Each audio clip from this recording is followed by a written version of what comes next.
Hi, I'm Chris. I'm Kristen, and welcome back to Keto in the Country. Today we have a very hearty and robust, easy to make. We're going to make it in the slow cooker, and you're not going to want to miss this.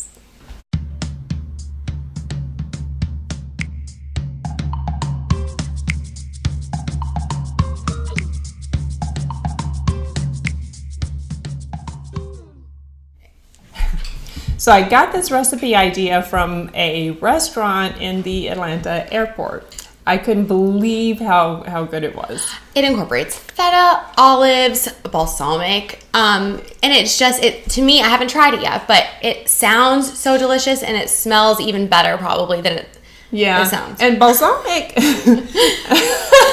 actually, it sounds pretty good. Since balsamic has a lot of carbs, it probably has the most carbs of anything in the recipe.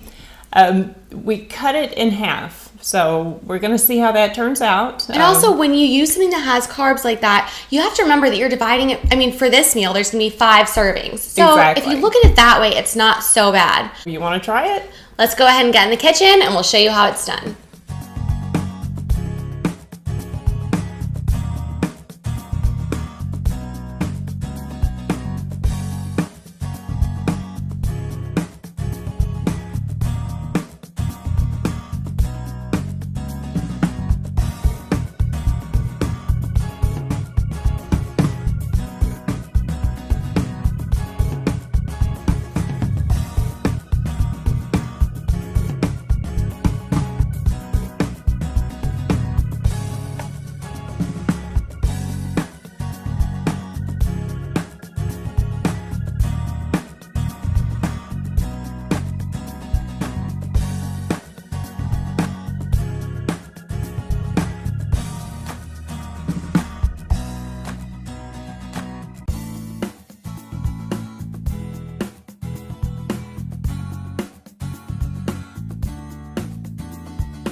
So now for both of our favorite part is tasting what we made.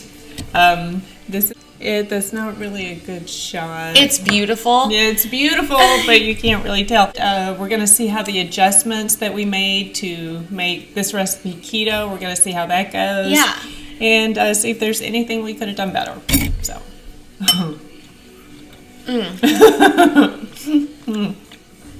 There's nothing we could have done better with this recipe. And wait until you hear how many carbs are in one serving. Mm-hmm. One serving, it makes 5 servings. So when you make it, you'll just, see the pot. How much was it? It's 3.2 carbs per serving. 3.2 carbs for a serving, much larger than this. Yes, this is just for our tasting. Oh, wow. Yeah, it's incredible. The thing, because we cook the lemon in it rind and all, which is a little unusual, but it adds this citrusy, unexpected citrusy flavor. It does. It's like the citrus just jumps out at you in the best way possible. And the feta cheese is so light, but it complements all of the other flavors in the dish so well. You've got to make this. Okay, so the feta in the recipe we added at the end along with the parsley. Right. After we served it in the bowls, we just crumbled the feta in there. Like a little salad topper, basically. Yeah. But and if you want to, you can just throw the feta in the whole pot. Like once it's cooked and it's off the heat, it probably melts just enough to be very good. Right. I like it just sprinkled on top, but if you want to throw it in last minute, but it doesn't need to cook the whole time. Yeah. I definitely wouldn't put it in at the very beginning. Okay. Keto. My boyfriend and I were talking, and he was saying he needed to lose some weight. And I said, well, do keto because he's done it before. Right. And he goes, it's just not sustainable. And, well, at first I was offended because I've been on keto for about 1.5 years, close to 2 years. Right. And I said, okay, so what makes it not sustainable for you? Tell me, you're using the same ingredients, you're just putting them together in different ways. And that is kind of boring. Yes, and I think that's one of our goals that we talked about a lot, is that we want to make this like where it's fun to get in the kitchen and cook, not something that you're dreading and not redundant. And making something surprisingly incredible. That's what makes keto sustainable. This year it's definitely a goal of ours to show you some incredible recipes that, are recipes that we've loved for a long time but didn't know that we could make them keto. Right. And they sound really fancy, but they're so easy to make. So stay keto. Stay positive and stay with us. If you want more recipes like this, we are happy to try out anything that you might think of, and we would love to hear from you. So until next time, thanks for joining us. And have a great day. Bye. Okay, you're going to have to be quiet. Let me make this bowl cereal. Hey, do you see how much of that orange juice Adam, I drank? it's rolling. Do you know how much of that orange juice I drank? How much? Like all of it. Okay. Probably why I